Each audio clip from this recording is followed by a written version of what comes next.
அடிக்கிறாங்க, போலீஸ் அடிக்கிறாங்க, போலீஸ் அராஜகம்.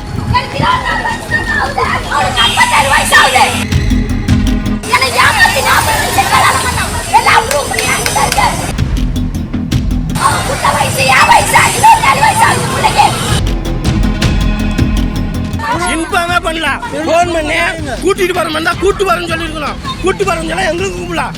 அமைதியா வந்து வக்கீல வச்சு பேசுறாங்க. அங்க பொண்டாட்டி கொண்டுட்டோம் சேலம் மாவட்டம் திருவாக கவுண்டனூர் பகுதியை சேர்ந்த ஆர்த்தின்றவங்க கண்ணன்றவரை 6 ஆண்டுகளுக்கு முன்பாவே திருமணம் செய்து கொண்டாங்க. இவங்க இருவருக்குமே குழந்தைகள் 2 பேர் இருக்காங்க. இந்த நிலையில கடந்த ஆண்டு கொரோனா தொற்று ஏற்பட்டு கண்ணன் உயிரிழந்துட்டாரு. பின்னர் ஆர்த்தி 2ஆம் திருமணம் செய்து கொள்ள முடிவு எடுத்திருக்காங்க. பிறகு சேலம் சீலநாயக்கன்பட்டி பகுதியை சேர்ந்த மனைவியை இழந்த அமெரிக்க வாழ் இந்தியர் பாஸ்கர் என்பவரை ஆர்த்தி 2ஆம் திருமணம் செய்து கொண்டாங்க. இருவரும் சேர்ந்து வாழ்ந்து வந்த நிலையில நேற்றைய தினம் மனைவி மற்றும் 2 குழந்தைகளை சாலையிலேயே இறக்கி விட்டு சென்றதா கூறப்படுது. இந்த நிலையில கணவர் பாஸ்கர மனைவி ஆங்காங்கே தேடி அலைந்தும் இருக்காங்க. அப்போ சேலம் முள்ளுவாடி கேட் பகுதியில இருந்திருக்காரு பாஸ்கர். அங்க ஆர்த்தி வந்த நிலையில பாஸ்கருடன் காவல்துறையினர் இருந்திருக்காங்க. அப்போ ஆர்த்திய விசாரணைக்காக காவல்துறையினர் அழைத்ததால அதிர்ச்சி அடைந்திருக்காங்க. பின்னர் காவல் வாகனத்திற்கு முன்பா அமர்ந்து தர்ணா போராட்டத்தில் ஈடுபட்டதால அங்க பரபரப்பு ஏற்பட்டிருக்கு.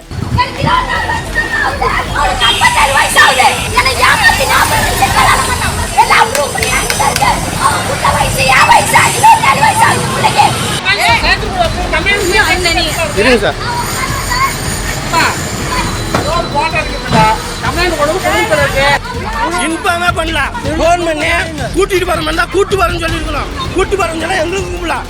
அமைதியா வந்து வக்கீல வச்சு பேசுறாங்க.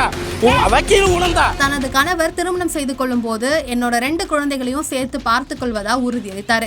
தற்பொழுது குழந்தைகளை பார்த்து கொள்ள மாட்டேன்னு தெரிவிச்சிருக்காருன்னு அவங்களோட புகாரை தெரிவிச்சிருந்தாங்க.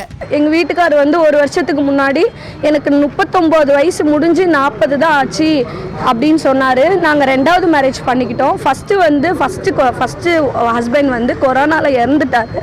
அவங்க மாமனார் வீட்டு சைட்லயும் எதுவுமே கிடையாது. எங்க அப்பா அம்மாவும் அவ்வளோ வசதியா கிடையாது. அதனால நான் செகண்ட் மேரேஜ் பண்ணிக்கிட்டேன். என் குழந்தைங்களை பார்த்துக்கோன்னு சொல்லி தான் நான் கல்யாணம் பண்ணேன். அவங்களுக்கு 2 குழந்தைங்கன்னு சொன்னாங்க. 2 பொட்ட பிள்ளைங்க, எல்லாம் சின்னது 7th 8th சரின்னு சொல்லி நான் கல்யாணம் பண்ணிக்கிட்டேன். ரிஜிஸ்ட்ரேஷன் கொடுங்கன்னு கேட்டாலும் ரிஜிஸ்ட்ரேஷன்லாம் இப்போ பண்ண முடியாதுன்னு சொன்னாங்க. அதுக்கு 1 மாதம் நாங்கள் ஃபைட் பண்ணி ரிஜிஸ்ட்ரேஷன் வாங்கிட்டோம். 3 மாதம் கழிச்சு தான் எனக்கு தெரியுது இவங்க குழந்தையெல்லாம் என்னோட வயசு குழந்தைங்க. எனக்கு 26 வயசு ஆகுது, அவருக்கு 57 வயசு ஆகுதுன்னு எனக்கு கொஞ்ச நேரம் கழிச்சு, ஒரு 3 மாதம் கழிச்சு தான் எனக்கு தெரிஞ்சிச்சு. அப்புறம் 2 குழந்தைகளையும் பார்த்துக்க மாட்டேன், அடிக்கடி டார்ச்சர் பண்ணிகிட்டே இருப்பார். சந்தேகப்பட்டுட்டு இப்போ ஒரு ரோட்டில் போகிறவங்க பார்த்தா கூட அவன் ஏன் உன்னை பார்க்குறான், நீ அவனை வச்சிட்டு இருக்கியா அப்படிங்கிற மாதிரி டார்ச்சர் பண்ணுவார். இவங்க டார்ச்சர் தாங்காமல் போன மாதம் நான் நியூரோ ஃபவுண்டேஷனில் நான் ட்ரீட்மெண்ட் எடுத்துகிட்டு இருந்தேன்.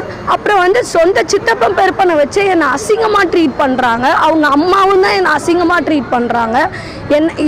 இது எத்தனை தடவை இப்படியே மூவ் அவுட் ஆகும் சொல்லிட்டு நானும் நேற்று ஏங்க இப்படி பண்ணுறீங்கன்னு கேட்டதுக்கு என்னை நடு ரோட்லேயே சீலநாயக்கன்பட்டி பைபாஸ்லேயே என்னை விட்டுட்டு ஓடிட்டாரு. நேற்று நைட்டு ஃபுல்லாக நானும் கேபு புக் பண்ணி, அந்த கேப் நம்பர் கூட தரேன் பாருங்கள், கேப் புக் பண்ணி எல்லாரும் நான் 2 குழந்தைங்களோட எல்லாத்தையும் தொலைவுனா மேன்ஷன் வந்து தொலைவுனா இவரோட பாலாஜி மேன்ஷன், இவரோட மேன்ஷன். இவர் சொத்தை காமிச்சு தான் என்னை கல்யாணம் பண்ணார். எனக்கு ஒரு வீடு இருக்குது, எனக்கு ஒரு மேன்ஷன் இருக்குது, சென்னையில் இவ்வளோ ப்ராப்பர்ட்டி இருக்குது அப்படின்னு சொன்னால் சரி ஓகே இவர் நம்மளை நல்லா பார்த்துப்பாரு, நம்ம குழந்தைங்களை அப்பாவாக நடந்துப்பாருன்னு சொல்லி தான் நான் கல்யாணம் பண்ணேன். எனக்கு 57 வயசு ஆயிடுச்சுன்னு தெரிஞ்சுமே நான் அவர் கூட வாழ்ந்தேன். சரி என்ன பண்ணுறது, நம்ம கல்யாணம் பண்ணிக்கிட்டோம், வயசாக முக்கியம் நமக்கு அப்படின்னு சொல்லி நான் வந்து குடும்பம் நடத்திட்டு இருந்தேன். அப்புறம் நேற்று வந்து பாதியிலே என்னை விட்டுட்டு போயிட்டாரு. நான் தான் வண்டியில் தொலைவிட்டு என்னால் வண்டியில் தொலைவ முடியல. அதனால நான் கேப் எடுத்துகிட்டு போய் தொலைவிட்டு இருந்தேன், அவங்க காணோம். சரி அடுத்த நாள் நம்ம மேன்ஷன் வந்து பார்க்கலான்னு சொல்லிட்டு நான் மேன்ஷனில் உட்காந்துட்டு இருந்தேன். ஒரு 2 போலீஸ்கார் வந்துட்டு அவர் பாட்டுக்கு அங்கே ஒரு ரூம் இருக்குது, அங்கே ஃபுட்டேஜ் இருக்குது, அதில் பாருங்கள், அவர் பாட்டுக்கு போனார். நீங்கள் தான் முழுசாக என்னை விசாரிக்கணும், விசாரிக்காமல் யார் ஆர்த்தி அப்படின்னு என்னை கேட்கக்கூடாது. அப்போ உள்ளார பணம் வாங்கினீங்களா சார் அப்படின்னு நான் கேட்டேன். அது அவங்க ஃபஸ்ட்டு எங்கள் வீட்டுக்காரர் தான் ஜீப்பில் ஏற்றினாங்க வாங்க அப்படின்னு. அப்புறம் நான் போய் அந்த ஜீப் முன்னாடி நின்று நான் தான் போராடினேன். ஏன்னா நான் எனக்கு என்னன்னு தெரியணும், போலீஸ் ஸ்டேஷன் போயிடுச்சுன்னா அப்படியே அமுக்கிடுவாங்க. அதனால தான் இது யார் பார்க்கறது இருந்தாலும் சரி, ஸ்டாலின் பார்க்கறதா இருந்தாலும் சரி, எனக்கு இதுக்கு ஒரு முடிவு தயவு செய்து கொண்டு வாங்க. எனக்கு 2 குழந்தைங்க இருக்காங்க, அவங்க 2 குழந்தைங்களோட வாழ்க்கை தான் எனக்கு முக்கியம். காவல்துறை வாகனம் முன்பாக போராட்டத்தில் ஈடுபட்ட நிலையில ஆர்த்தியோட உறவினர்களை தரதரவென காவல் பெண் காவலர் இழுத்து சென்றதால பரபரப்பு ஏற்பட்டுச்சு.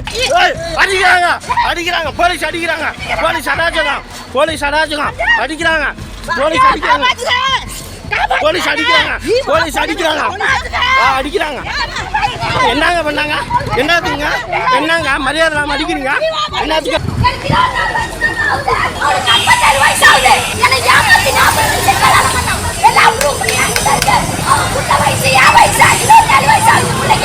இந்த விஷயம் சேலம் மாவட்டத்துல ரொம்ப பரபரப்பாவே இப்ப பேசப்பட்டுட்டு வந்துட்டு இருக்கு.